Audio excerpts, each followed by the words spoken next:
Have you ever wondered why no matter how hard you work or how much you grow your business, it feels like you're still handing over way too much of your hard-earned money to the IRS? You're not alone. And the truth is, most entrepreneurs don't have a real tax strategy. They have a CPA who's looking in the rearview mirror, filling out last year's paperwork, but nobody proactively helps them plan to keep more of what they earn. Welcome back to another episode of the Vital Wealth Strategies podcast. I'm your host, Patrick Lonergan, and today I'm sitting down with one of our own advisors here at Vital Wealth, Ryan Johns. Ryan has a unique background as both an attorney and a financial advisor, and he brings a powerful perspective on how high-earning entrepreneurs can stop overpaying the IRS and start building real, lasting wealth. In today's conversation, Ryan and I break down the four cornerstones of a true tax strategy: cash flow, tax, investments, and protection, and why getting this right can completely change the trajectory of your business and your personal finances. You'll hear why most tax planning fails, the exact tools we use with our clients to forecast cash flow and avoid costly mistakes, and the 3 levels of tax strategy you can start implementing to save big while keeping your business protected and thriving. If you're tired of feeling like you're playing defense with your taxes, this episode will open your eyes to what's really possible and why having a proactive strategy could mean hundreds of thousands of dollars staying in your pocket instead of going to the IRS. Stick around to the end, because we're not just talking theory here. We're sharing real, actionable strategies you can start putting into place this year. And if this conversation sparks something for you, if you're ready to finally stop guessing and start building a tax strategy designed for entrepreneurs like you, head over to vitalstrategies.com/tax. That's where you can take the first step towards creating a plan that helps you keep more of what you earn, grow your wealth, and protect the business you've worked so hard to build. This is one of those episodes that could change the way you think about taxes forever. Let's dive in. Welcome to the Vital Strategies podcast. Today on the show is our very own Ryan Johns. He's an advisor with us on the Vital team. And today we're going to get into the topic of tax strategy, how to build a tax strategy, and what it really takes to do one well, and why I'll say most CPAs, advisors, that type of thing really sort of miss when it comes to building a tax strategy. And to walk us through all that is Ryan. Ryan, thank you for joining us. Yeah, absolutely. Nice to be here today. Yeah, this is going to be fun. So I think about the problem that entrepreneurs have with overpaying the IRS, and generally there is no plan. It is very reactive. The CPA looks in the rearview mirror and goes, okay, let's just document everything that happened last year, get it on the tax return in a way that's compliant, and we will be good to go. And the frustrating part about that is CPAs their business model is just not designed to be proactive with the strategy. They don't have the time or the bandwidth to be sitting down with entrepreneurs 6 months before the end of the year, just making it all work. And so then there's internal pain that the entrepreneur experiences, just the stress and the anxiety, fear of audits, feeling sort of blind to the options. And then philosophically, we feel like, I'm taking all this risk, I'm creating jobs, and then I've got this, I don't know, for lack of a better term, partner that's taking 30 to 50% of my net income in the form of taxes. And it feels like I'm getting penalized for growing a successful, healthy business that's really driving the economy here in the United States. So I'm looking forward to digging into these things today. Ryan, can you just give us a little bit of your background? You're Sure. an advisor, also attorney, but I think that'll be... Yeah, absolutely. So my role at Vital Wealth is as a lead advisor. I'm primary contact with our entrepreneur clients to help quarterback their tax strategy, cash flow planning, and kind of connect with all of their professionals they have in their network. Got my accounting degree many years ago, it seems like now. Spent some time as a litigation attorney and have spent a little over a decade as a financial advisor, financial planner, and investment manager. Yeah, that's awesome. And we just appreciate, I'll say, your depth of experience and everything from the legal field. It's always nice to get your thoughts and opinions on, even though you're not practicing law, but just... That's right. There's always a caveat. That's right. Your background and experience is just really valuable when it comes to looking at those things. So I appreciate it. So Ryan, I'd like to get into what I'm going to call the 4 cornerstones of, I'll say, an entrepreneur's planning. And just to review those, from our perspective, it all starts with cash flow. We have to understand both the business cash flow and the client's personal cash flow. They might have money coming in from different areas. That could be wages, could be profits, it could be real estate income, investment income, lots of different things from an income perspective. And then once we understand the cash flow, we move to the tax. Then once we have tax dollars and we've saved tax dollars, we're not sending it to the IRS. Now we look at investment, like where can we invest those dollars to build wealth? And then finally, there's a protection piece of that includes both legal structures and I'll say insurance and protection, vehicles like that. So Ryan, can we start off with cash flow? Can you explain to us why cash flow is so important to understanding how to build a good tax strategy? Yeah. I mean, obviously, when we think about individuals and their need to have liquidity and make sure they've got an emergency fund, for instance, everybody would agree that's important. Even individuals, husband and wife, they might agree that's important, but not find the time to make sure that they're tracking well with liquidity. It's even more important for our entrepreneurial clients because it's not just the home front that is dependent upon proper liquidity, it's the business. And to compound that, the business is also the source of the family's liquidity, right? So it just kind of rebounds, it compounds the problem. So before you can talk to somebody even about tax strategy, and that's what we typically get excited about at our office, you've got to understand where the dollars are moving. What's the minimum liquidity need that you have to keep the family afloat, and then to also keep the business afloat, which is what's passing on that liquidity to the family. Yeah. Yeah, this is great. And Ryan, just the other day, I was looking at this cash flow map that you built out. It was really cool. It was like a visual representation of where all the dollars were coming from. And we had, wages coming out of the business, then we had, profits out of the business, and then there's real estate income. And then that was on sort of one side of the map. And then on the other side, we see things like lifestyle expense. Like, what does it cost to just maintain our lifestyle? Then there's the tax liability, and we always do two versions of this. It's like before planning and after planning. So there's the before planning tax liability. And then can you explain what else sort of goes on that map that we show people? Yeah. So, if you think about it from left to right, we've got our income pieces on the left flowing into our core cash accounts, cash management accounts. And then on the right, we call out all of our expenses. And of course, living expenses is one. It's a big area. We try to help clients really crystallize what those living expenses are. And that can be painful for some, but the cash flow map is just this really beautiful, pretty iteration of all of those moving pieces in an easy to understand format. So you've got your living expenses. Another thing that's coming out of there is taxes. And that's usually a very large number for our clients. And we're trying to work with that. You then have planned savings. And you think of this as automated savings you might be making to a brokerage account. Maybe there's some college savings accounts for kids.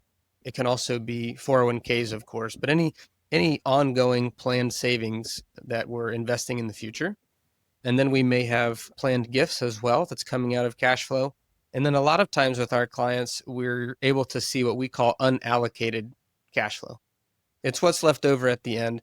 Sometimes we work with clients where that's a small number and we're trying to help rein in expenses. But a lot of times there's funds available that are not being put to work. Yep, I love it. And I think the cash flow map is just sort of a beautiful thing. It's got all the entities on there. Attorneys like it because they can see like, okay, here's where all the dollars are moving and where they're coming from. And so that's awfully valuable. Next, can we talk about the cash flow calendar? And we don't need to get into all the details to how it works, but really what is the purpose of the cash flow calendar? So I would say, as I mentioned a second ago, when we think about living expenses, we might call out a single annual number on that cash flow map. There's likely a lot of work that went into crystallizing that number from a budgetary standpoint. The cash flow calendar incorporates that same expense number and puts it up against the income inflows and ultimately leads to a forecast or estimate of how much cash we have in our bank accounts, business and personal, at the end of each month. So we're incorporating the expenses in the income.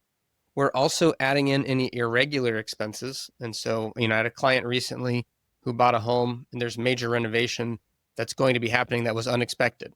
Well, we know now it's not a recurring expense, but we put that on the cash flow calendar. We know it's coming in a few months. And then we have other maybe more regular things on there as well, like savings for something out in the future that comes onto the cash flow calendar, decreases cash on hand.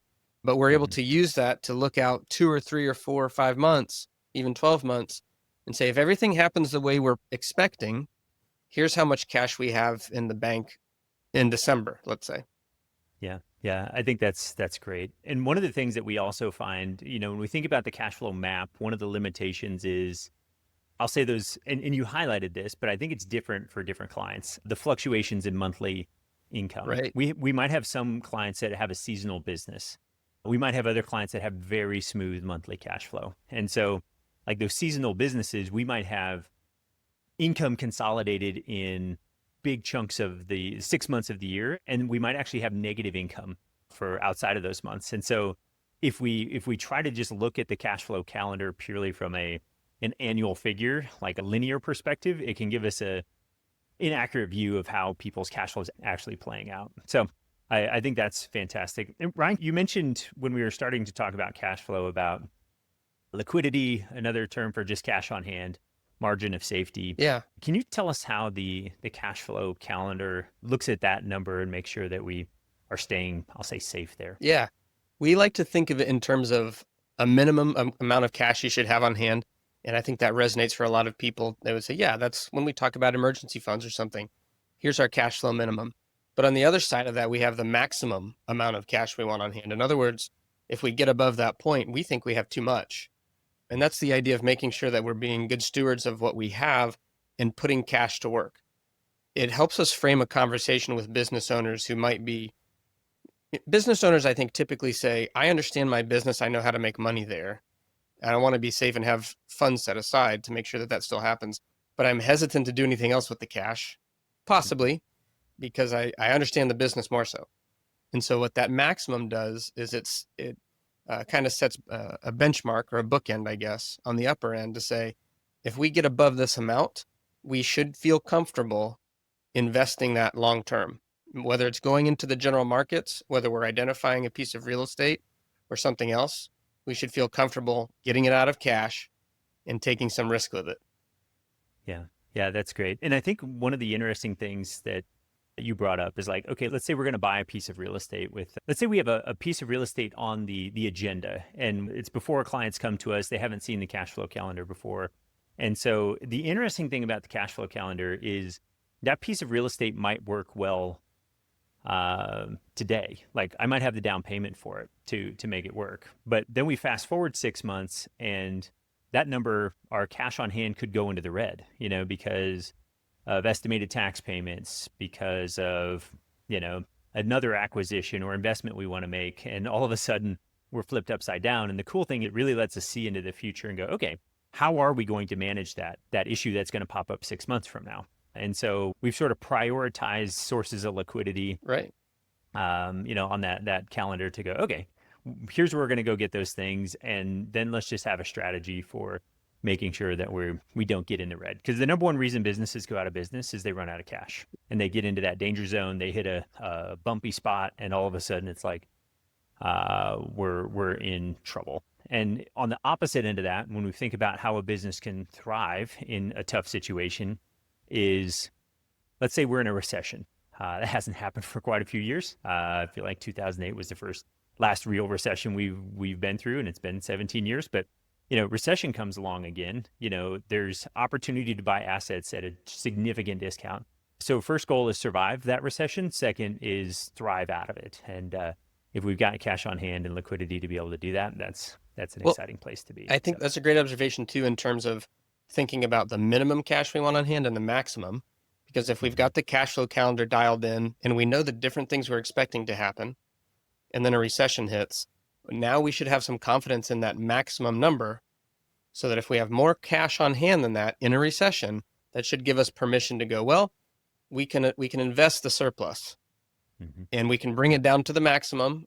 Or if we feel really good about the defensive nature of our own business, maybe we take it down to the minimum. But that should give you permission to invest in a difficult market, which is when things are on sale. Right. Yep. Absolutely. Good. So, Ryan, we've talked a lot about cash flow. Can we talk about how we're going to get into the different levels of tax planning here in a second, but can we talk about how we fit tax strategy into the cash flow calendar? Yeah. I mean, as I think about it, when we're building out the cash flow calendar, as I said, we've got the income added in. And that can be a nuanced conversation with each entrepreneur because, as you mentioned, income is different. It can be variable. So we dial that in. We dial in those expenses. And then all of what I would call the irregular expenses, we add in separately. So if you've got a real estate purchase, like we just talked about, that's in there. Well, the tax strategies that we start to get into, some require an investment. So it's going to impact your cash flow. So those tax strategies will have their own entry or spot. If they're monthly, we'll have monthly entries. A lot of them happen one time a year towards the end. We will build those pieces in, and then let's say it's all happening in November. You will see in November the impact on the cash balance from all of those tax strategies that require a disposition of cash. Yep.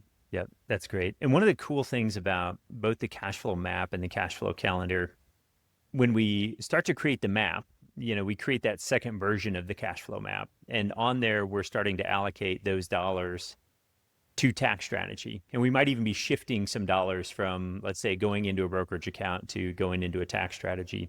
And the cool thing about that is we can now start to calculate that new tax number. And, on average, we save our clients $280,000 of income tax. And so, if they were paying $800, $900, $1 million in income tax, and we bring that number down to 600 from $1 million, now we have 400,000 of additional dollars that we can move to wealth building. And that starts to show up on the cash flow map. But where it really starts to pay dividends is cash flow calendar. We can go, oh, cool. We can see, the tax number come down. We can see we maybe don't have to make that last quarterly payment or last two quarterly payments because we, did a good job of tax planning for the year. Now for our clients, we like to smooth out those quarterly payments so we're not paying big dollars at the beginning of the year and nothing at the end. But if somebody comes to us in the middle of the year, that's how we can be strategic with that. And we also like to work with the CPA and just make sure that they get eyes on the strategy. Yep. And they're like, yes, this all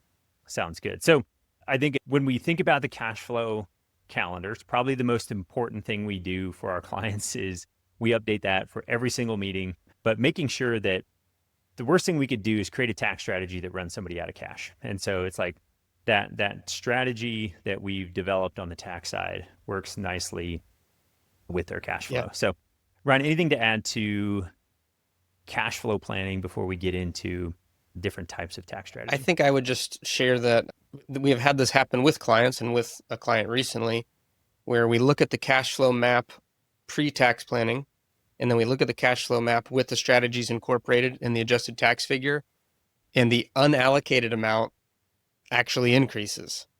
So we'll deploy, let's say, several $100,000 to these different strategies if that's what's appropriate, but the amount of free cash on hand increases. So you actually improve your liquidity situation in some circumstances. Yeah, that's great. Okay, so now let's move to, we've alluded to some of this, but let's just remind people of our different levels of tax strategy. So do you want to walk through level one strategies? I think we got almost a couple of variations of level one strategies, but do you want to start, just identify level one? So when we think about level one tax strategies, some of these are items that you can do on your own, and some might require a little bit of professional consultation, but all of them do not require any movement of, well, I should say not movement of money. All of the level one strategies don't require investment of funds.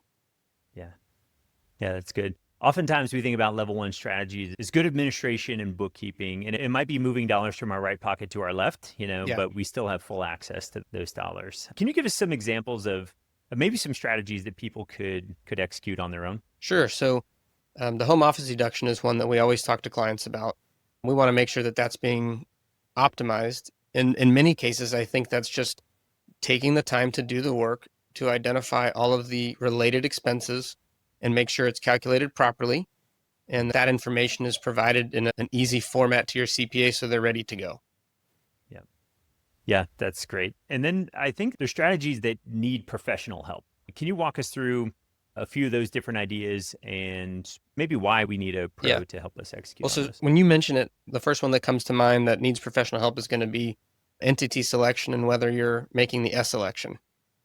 It's not as simple as saying, well, I'll make the S election and I'll automatically save money on tax. There tends to be a sweet spot or a threshold of income where the costs associated with filing a return for an S corporation are offset and eclipsed by the tax savings. And it's not as easy necessarily as just taking a look at the P&L. Yeah, no, that's good. And I'm going to just outline for our listeners really quick why somebody would make an S election. So generally, I start off my business as, it might just be an LLC, might be a sole proprietorship. I think our thought is generally like start an LLC and don't maybe make that S election right away. And the reason being, like you said, I have to file a tax return for that entity. And so it's going to cost me, I don't know, seven, eight, 900 to a few $1,000 to get that tax return filed, depending on complexity. But if I'm not making much profit there, okay, all of the dollars that are coming through to me, I'm paying payroll tax on the pass-through entity. But if that's $50, $60, $70,000, that's sort of okay. Now, once I start getting up to $100,000, I might want to set my wage at, let's say, 60,000 and take a distribution of 40,000, and I won't pay payroll tax, which is 15.6%, or is it 15.9? I forget. It's always 15 point something. We can look it up, but I don't pay that on the $40,000. And so you start to think about that, and it's like, okay, there's $6,000 in payroll tax I saved, which is not a small amount of money. And so it's like at some point it makes sense to make that S election. Now, we've seen people making a couple $1,000,000 that didn't make that S election. And the way it works is there's a Social Security max wage that you'll pay the full payroll tax on up until the top of that wage. And then it goes to from 15% and some change down to 3% and some change, or 2.9 or 2.8. And so we've seen people paying that 2.8 almost voluntarily. I feel like their CPA should be charged with malpractice because they had a couple $1,000,000 of income that was all being assessed at this, 2.8% wage tax and Medicare surtax or Medicare tax. And it's like, this is insane to me. Like we can wipe out a huge tax bill here, almost 30 grand, by just making this X selection, and which takes about 15 minutes. So we think that one definitely needs professional help, and you need somebody to be able to look at your numbers and help you figure that one out. So, okay, that's good. Can you give us another example of another, we'll say, good administration and bookkeeping strategy? Yeah, I think the other two level one strategies that come to mind for me would be the home rental to your business under the Augusta Rule. I mean, that's a very powerful one that I find most of the clients we talk to haven't discussed it with their CPA. Yeah. And that one is fantastic. The IRS under code section 280 AG, you don't need to know that, but you can point your CPA to it. It says you can rent your personal residence out for 14 days and you don't have to claim it as income. Now, I'm not that interested in our clients going and renting their house out on Airbnb to some random stranger, because who knows what you're going to get. But if I have a business purpose for having a meeting at my house, let's say employee appreciation, advisors, vendors, team meetings, there's a number of reasons I could do that. I can take 14 days a year and go, all right, what does my house rent for on Airbnb? Let's use that figure and let's get a tax deduction for that. Now, this has to be legitimate use. You have to document it. It has to be, ordinary and necessary. So ordinary means it's an ordinary expense, not 3x what the normal expense is. And that's where we like to use comparables off Airbnb to get an example there, or Pure Space or VRBO. We like to get some way to verify the value. And then necessary is I need it to run my business. And, those team meetings and client appreciation and that type of thing all fall into that category. So we think those are just good uses. And let's just use round numbers. If I can rent my house out for $1,000 a day, most of our clients have nice homes. That's $14,000 a year that I get to deduct. And if I'm in, a 37% tax bracket, that's a pretty healthy number. I might say $5,000 in income tax just by using that strategy, moving money from my business to myself personally. Right. Now we go through how to document all that on the P&L, but just great strategy. And I can save $5,000. I think that's one that you can do yourself. I know that the clients we work with appreciate that we're doing the legwork to find the comparable properties, right, making sure that they've got a legitimate lease, and that we're identifying dates that they've used their home for business purposes. Yeah, that's good. Any other ideas on things that might be good to have professional help to execute on? I would say the qualified business income deduction is something that is not a do-it-yourself item. There's a calculation that has to be made to make sure that you're doing it in an optimizing way. And it's also, you can't complete it properly until you've incorporated all of your other tax strategies. Yeah, the QBI deduction is a confusing one. There's So many different rules around it. Definitely need your CPA involved. Even when we calculate it for our clients, we like to get the CPA's eyes on it and make sure that they're seeing what we're seeing. But it starts off and you get 20% of net income up to a certain threshold, then it goes away. Then above a certain threshold, it's the lesser of two numbers, 20% of net income or 50% of your entire employee pool's wages. So oftentimes, if you have a lot of employee wages, it's the 20% of net income number. But the interesting thing is if, let's say you don't have any employees, everybody's a 1099 contractor, and you're making $1 million a year, the more wage you pay yourself, it reduces that net income number down. So there actually is a sweet spot where you can calculate that wage and net income number to be identical. And that's what we try to do. Now, it's never going to be perfect because we don't know exactly how all the expenses are going to shake out before the end of the year, and we have to run the wage before the end of the year, but we can get it awfully close. And so that's a number that we've seen $100,000 of savings, $200,000 of savings by just getting that number correct. And so it's often overlooked by CPAs because they're not looking at any of your books until February, March, April. And so that's one of those things that needs to happen before year end. And like Ryan said, it needs to happen last. That's right. The last tax planning move you make is the running we'll call it the bonus for the QBI deduction if it applies. So, all right, that's great. If this episode has you thinking, I've been growing my business, but I know I'm still writing way too big of checks to the IRS, it's time to do something about it. At Vital Wealth, we help high-earning entrepreneurs build proactive, customized tax strategies that actually work. Strategies that on average save our clients $280,000 or more of tax every single year. Here's the catch. Tax planning works only if you do it before year end. We're already closing in on the window of opportunity for 2025, and we only have a few spots left to take on new strategy clients before the deadline. So don't wait and watch another tax season pass you by. Head over to vitalstrategies.com/tax right now, and let's start building your strategy. This is your chance to keep more of what you earn, protect your business, and create lasting wealth before it's too late. Another thing that we think about with level one planning is tangible property regulations.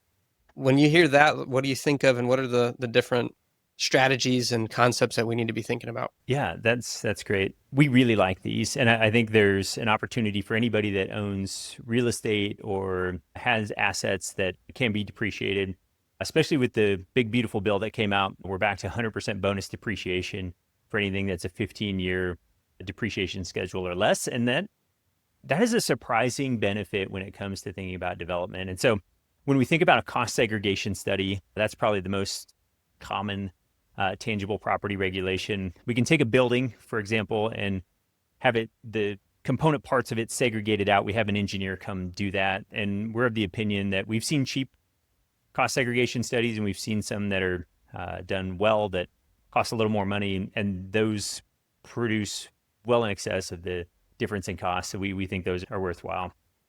But you have some engineers come effectively look at the property, and the bigger and more complex the property, the longer it takes and more it costs. But you can typically take about 30% of the value of the property and depreciate that on a shorter time schedule. So if I have $1 million property, that could create $300,000 of deduction that I get to take today. Now, there's some rules around that with how I can take advantage of that full thing, and that's beyond the scope of our conversation here, but that one's a good one. And then there's partial asset disposition, which is a pretty cool strategy, and that ties back to the cost segregation study. So let's say we had a client that had a chiller on their building that had a value of like $40,000 that stopped working, and they threw it out. Well, the nice thing is when you've got a value on it and you get rid of it, you can deduct that entire cost of that thing when you throw it away. And then when you put the new one in, you can start to depreciate that again. So it's always nice to have those component parts broken down, because if you do any remodel or reschedule or remodeling or redevelopment of your property, you can get some pretty nice deductions for throwing away a bunch of stuff. So those are, I think, are a good overview of level one. So now let's move on to level two. Can you talk us through level two strategy? Yeah. So when we think about level two, moving on from level one where you don't have to invest any dollars, level two is going to require some investment. And so this is the first stage in our tax planning levels where we We do impact the cash flow calendar. We have to pay attention to that. But it's also saving for the future. So a good example of a level 2 strategy is incorporating a 401k or other qualified plan. If you don't already have one, or if you do have one, and we see this often, making sure that it's optimized for your situation. It's not uncommon for us to have a client that we start working with who says, yeah, we have a 401k, but I was only able to put $2,500 into it last year. Or every year I get a letter from the 401k company telling me that we've got to make additional contributions to other employees because we're out of compliance. Yeah, that's great. And it's shocking how often we see that. We think the 401k is a great tool to get a number of dollars in. It is straight down the middle of the fairway as far as tax planning goes. Sure. We think those dollars set aside into an investment can grow nicely over time. And so when you're building wealth outside of your business, I'll say, which we think is valuable for entrepreneurs. And then, when we design those properly, we get a tremendous amount of money into those plans between, our profit sharing piece plus our earner contributions. Yeah. Those are healthy amounts. And it's not just for large businesses. So when we're talking about entrepreneurs and, oh, I have a compliance issue because I over contributed to myself. Well, what about sole proprietors? What about people who own their own business? Yeah, like we've got a client we just talked to today that he owns his own business, but he doesn't have any employees. And so he has a solo 401k that can do some pretty cool things with self-directing that, which is pretty neat. And then I think then moving on to, I'll say additional strategies. One thing that's pretty interesting, we've got a client that has two businesses that are completely different. One's in telecom, one's in real estate. And in one business, he is contributing to a 401k, and the other business, he's contributing almost equal amounts to a SEP. And so he's able to fund both of those plans because he's got two separate businesses. And the way he's got those designed is he doesn't have employees in either one. So he's getting lots of contribution in there. Ryan, what would an example be of a strategy that sort of a supercharged 401k? If I've got extra dollars that I want to get in that still fits into this level 2 strategy. What are your thoughts on that? Yeah. If we have a client where we can optimize the 401k contributions and profit sharing, and we've maxed it out, there still can be room. And what we like to talk about is a cash balance pension plan. And we could have an hour-long conversation about the ins and outs of a cash balance pension plan. But as you said, lesson number one there is it's like an amplified 401k, in that the owners can get quite a bit more into a tax-deferred investment option. That's probably the simplest way to explain that. You do go through and identify, hey, what other employees do we have? What are their ages and compensation levels? And there will be some contributions to those employees as well. But we often see 80 to 90% of the contribution amount into a plan like that going toward the business owners. So it's a very powerful tool. Yeah, absolutely. And I would say we're probably only seeing 80% when there's dozens, if not 50, 100 employees, Sure. When it's a pretty small number. And, the interesting thing about a cash balance plan is it's a pension plan. And so if my workforce is younger, I can put less dollars in theirs because they've got a longer runway to have that produce that income for them. Where if I'm older, I can get significant dollars into my plan. And there's also some unique design things that can happen too. There's some vesting that can happen if people don't stick around.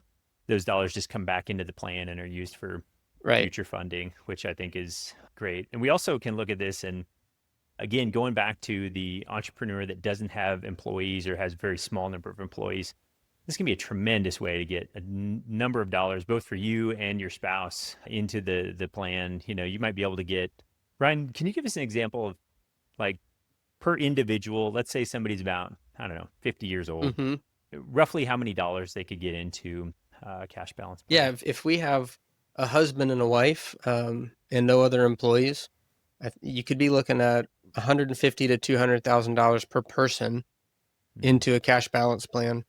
So it's pretty powerful. Yeah. So, in that example there, it's like $400,000. We've seen maybe up to $500,000. You can actually pre-fund the plan. You can get more dollars in if you need deduction this year. And it's like Okay, great. This is a clear strategy to get $500,000 into a plan that I don't have to send to the IRS. IRS with state and federal tax might be funding, 40, 50% of my retirement plan contributions, which is great. So very good. Yep. Anything else on, I'll say the level 2 strategies? Because I might have one additional idea that I can throw in there, but do you Yeah. have any thoughts? Yeah, I would say there are a few different options where you can make an investment and have some tax advantages in the year that you make the investment. There's different vehicles, different structures, but you think about maybe you're investing $100,000 into an oil and gas program, for instance, Mm-hmm. and depending upon your state tax level, if any, you might save. On that example, you might reduce your taxable income by about $40,000. Yeah. Yeah. So with a $50,000 investment, I'm getting a $40,000 tax reduction. Is that Yes, about right? Yep. yes. Yep. Yeah. I always like when I get, 80, I think maybe upwards to 85% of the investment on an oil and gas I can deduct, which is, that happens through depletion. The oil well depletes and the IRS gives us a benefit for that on the tax side. And then there's also depreciation, which is also an advantage as well. So those things are fantastic opportunities. And then, we could get into a whole discussion. We've got an episode actually on cash balance plan. We've got an episode on oil and gas that talk about all the benefits of that and the opportunities there. Yep. And that was the additional thought I had too, was oil and gas on level 2. All right. So next, let's move on to level 3 planning. Level 3 planning is we're combining sections of the code to create tax efficiency. And there's a number of different strategies here. I think one of the easiest ones for people to understand is what we're going to call captive insurance. Okay. Right. Now, captive is a great example for a few reasons. First, it isn't specifically outlined by the code to say, yes, you can create this. What is outlined is my insurance premiums are tax deductible, and there's nothing stopping me from owning the insurance company that's insuring the risk out there. So I can own the insurance company and I can fund those premiums. I get a tax deduction. And the nice thing about premiums that come into an insurance company is they're not taxable because there's potential claims out there. So the code is set up to make all of those things legitimate. Where there becomes a problem is people abuse these strategies. They go, you know what I'm going to do? I'm going to create an insurance company because the premiums aren't taxed. And then I'm going to use it like my personal checkbook. And I'm going to set it up in some, offshore country that isn't going to regulate this thing. And I'm going to write it any way I want. And so the IRS looks at those and they go, okay, we're going to put this strategy on what's called the dirty dozen list. Like, hey, we're going to look very closely if you execute on a captive insurance company. Okay. So that's sort of all of the disclaimers about captive. But when it's used appropriately, it can be a fantastic opportunity for somebody to mitigate some risks because they're low probability, high impact risks. They're priced by a third party administrator.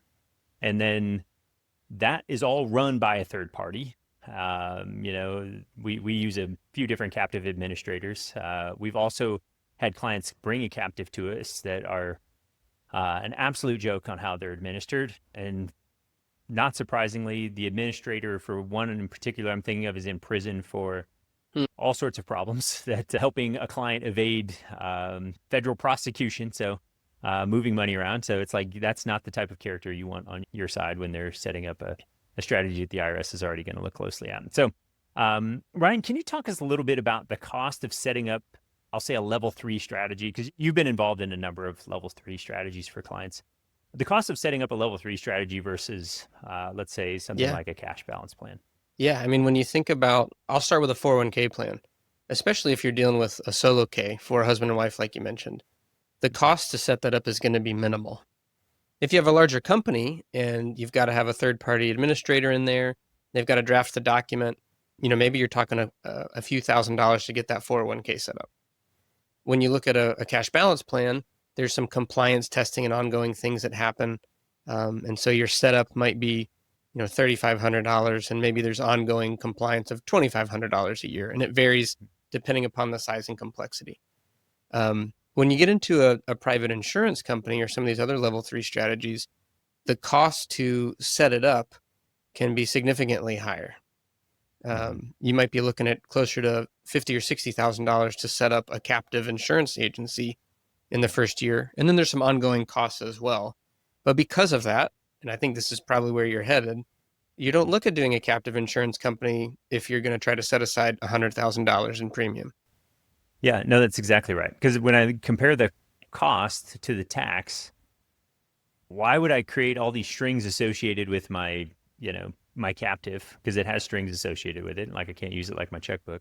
Right. And it's going to cost me 50% tax effectively. If it cost me 50 grand to set it up and Right. it's $100,000 investment, there's, I'm out 50 grand. Like it doesn't work. I'd rather just pay the tax on those dollars and, probably be dollars ahead and have less restriction on my money. So I think that's a great point. Generally, we like to see captive funding start at 300,000 and go up from there because it doesn't seem to make a whole lot of sense below that. And the nice thing about it, but this is also part of the reason for the cost. The nice thing about it is you don't set one of these things up haphazardly and say, well, let me just put $300,000 in here and I'll have a general liability policy. What happens is we're helping. We've got professionals that we work with that are helping to look at all areas of general liability, look at claims history, and then there's actuaries that take a look at all of this and they'll look at additional levels of insurance that might be appropriate for your business in your industry, and then they'll price out the premium specifically for that company. So there's a lot of, it's nice because it's being done legitimately and looked at, but there's costs associated with having these professionals take a very close look at your business and design a custom insurance plan for you. Right. Absolutely. And again, you think about, having a captive, there's other businesses. It has to be a minimum of 10. Oftentimes it's hundreds, if not thousands of businesses that are all pooled together. And the claims have to be administered through that process. Somebody has to look at the claim, approve the claim, pay the claim, and all of that costs money. And so it's like, that's where all of these expenses come in, and you want that done well, right? Like you want this to be you absolutely want a that legitimate done. insurance company. And also to your point, you're going to be part of a pool of other companies.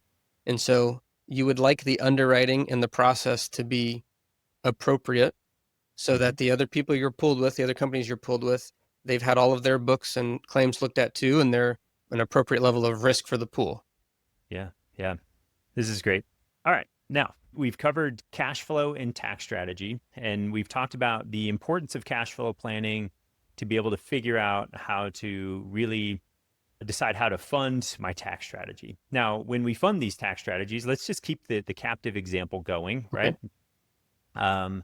So I now put the dollars into the captive. What happens to those? What do I do with those? That's a great question. They don't necessarily have to sit idly by, right?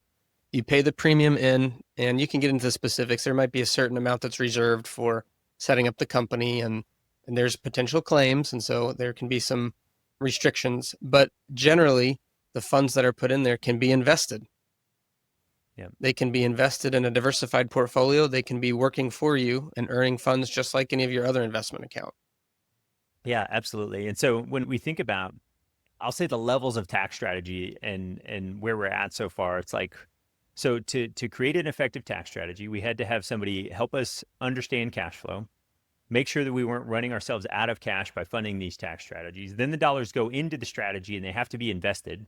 And it's like, okay, who am I going to find to be able to do that? And one of the nice things about the way we're organized is we can help clients invest those dollars. And, it's not easy. Like you can't go to Schwab and invest those dollars in your captive insurance company. Schwab's like, we don't do that type of investment. So it's like, you got to find a custodian that is able to manage those pieces for you. And so, yeah, that's I think all important. And most of these strategies, whether it's cash balance plan, they've got an investment component. In 401k, same thing. A lot of the level 3 strategies have an investment component. And so just making sure that somebody can sort of manage all of those pieces is awfully important, because it's somebody might just tell you, yes, go set up a cash balance plan. And you're like, okay, great.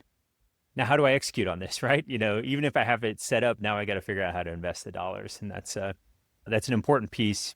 Your CPA typically isn't going to be able to handle on their own. They've got to direct you to somebody that can help you execute. So great. Now, when I think about there's the investment component, and then the final piece is what I'm going to call protection, and we think about protection happening in a few different ways, but we're starting to see how all of these pieces overlap. And we've already touched on one level of protection that can be classified as the S election.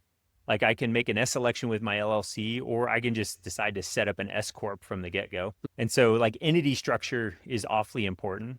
Just also to bring that around, like a captive insurance company is typically a C corporation. And so it's like I have to set up a new C corporation to make all of that work. And we're seeing the entity piece fall into the equation here on the protection side. It is overlapping the tax strategy. And then we, again, the captive has been a good example all the way through here to see the protection piece be handled by the captive. So we're creating a level of protection. We're offloading some risk to the pool and sort of addressing that in the protection piece. And the cool thing about, all of these different strategies, and we've sort of talked about one, I think our library of podcast episodes is, sort of we've dove deep into lots of these different topics and different strategies. But the interesting thing about all of these strategies is there is no cookie cutter answer.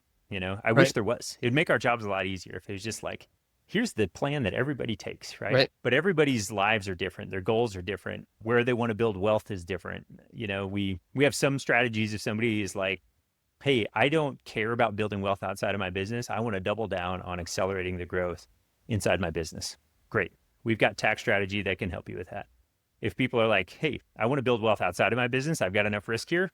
Great. We can help with that. That's where cash balance plan and some of these other strategies come into play. So it is interesting to see all of these different pieces come together once you align with the client's goals, help figure out, what's important to them, not just professionally from a wealth building perspective, but also personally and where they want to go with, I'll say, life in general. Yeah. So we talked sort of briefly about investments and the protection piece. Anything to add to either of those? I think I would say that, to your point, there isn't a cookie cutter approach to how you set it up. And then beyond that, many of these strategies need ongoing support and management, whether it's in management of the investment accounts or goals of our client changing over time and having to adjust the strategies. We're dealing with a situation presently where we're having to get a captive insurance company and understand, is it still serving the same role and does it need to be updated or changed? And you're going to want to have the right people in your corner to help you identify the most advantageous options. Yep. So it's also a moving target, I would say. Right. And I think you bring up a really good point. Like we've helped a client execute on these strategies, and now we're helping them wind down some of these strategies because where they're at in the business, they're looking to take on some investor dollars, and it just doesn't make sense with new ownership to have some of these strategies in place. And so we're reassessing the tax landscape and how we're going to execute. And the good news is we're going to be able to identify some really advantageous ways to continue utilizing the strategies. We just have to figure out how to update them to make them match with the new lifestyle and the new situation. Yeah. Ryan, this has been great. So I think one of the other key things that we need to highlight with this conversation is whether we like this or not, we have clients that call us in September, October, November, and we just talked about everything that goes into good tax planning. Yeah. And not that we can't get it done. I think we had a client, I don't remember when they engaged with us, September, October of last year, that we helped save over $1 million of income tax. Yeah, I think maybe like middle to end of September. Yeah. Yep. So and we try not to work the last 2 weeks of December. It's not always the case. Not the easiest thing. Yeah. Because we have so many. Most people think of tax planning happening, January, February, March. That's not when any of the tax planning happens in our book. From our perspective, it all needs to happen before December 31st. Even if you're participating in a strategy that you can execute after the year, you need to make sure everything else is buttoned up, before the end of the year. So that's we think the most important time for people to start their tax strategy is as soon as possible. January is the best time to start executing on the tax strategy for that year, right? Not the previous year, but that year. So, to your point, there does come a time when our hands are somewhat tied. Yep. And there's not a magic answer there probably because it depends on the strategy and us, getting information from the client and understanding their situation. But we want to talk to you before November. Right. Absolutely. Yeah. So I think the disclaimer is our calendar is filling up. That's a good problem for us. It's not so great for somebody that's wanting to have some some tax strategy before, the end of the year. So if you're listening to this and you're like, I'm having a great year, we're north of $1 million, $2 million, $3 million, $10 million of net income to each owner, like now is the time to reach out. You can do that through vitalstrategies.com/tax. That's probably the best way to get a hold of us. There's a quick survey there and we'll reach out. But, this is the time of year. Ideally, the latest we like to start is, I'll say July 1st, because we got 6 months of runway for the year. We can forecast through the back half of the year, and we have time to vet the strategies. Because, we talk about captive insurance sort of casually, but there's a lot that's going on with that. We're starting a new business. Yes. We need to understand it. There's strings associated with it. It's not like I can put dollars in this year and, decide not to fund it next year and not have some consequence to that. So, these are all things we need to be mindful of, not just in the short term, but the long term as well, and make sure that they align with goals. And if we don't execute on one strategy, we need to start looking at the second or the third or the fourth, and we start to lay all those out pretty quickly for clients. And we identify which ones we think will fit best according to goals, but sometimes we do change course there. So yeah, I think the short answer is the best time to do tax planning is right now. That's right. It was probably in January to get started in the process.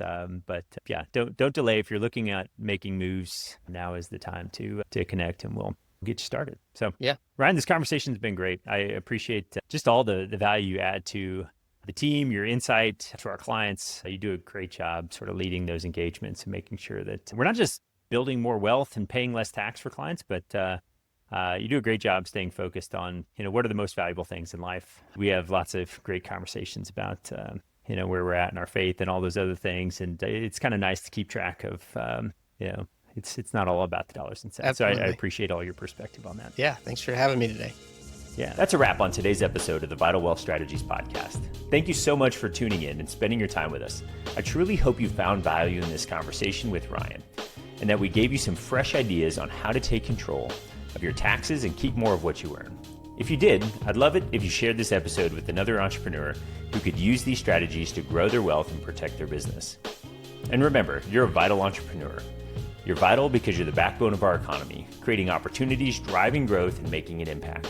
You're vital to your family, creating abundance in every aspect of life. And you're vital to me because you're committed to growing your wealth, leading with purpose, and creating something truly great. Thank you for being part of this incredible community of vital entrepreneurs. If you're ready to stop leaving money on the table and start building a tax strategy that works as hard as you do, visit vitalstrategies.com/tax today and take the first step towards keeping more of what you earn. I appreciate you, and I look forward to having you back here next week on the Vital Wealth Strategies podcast, where we help entrepreneurs minimize their taxes, master wealth, and optimize their lives.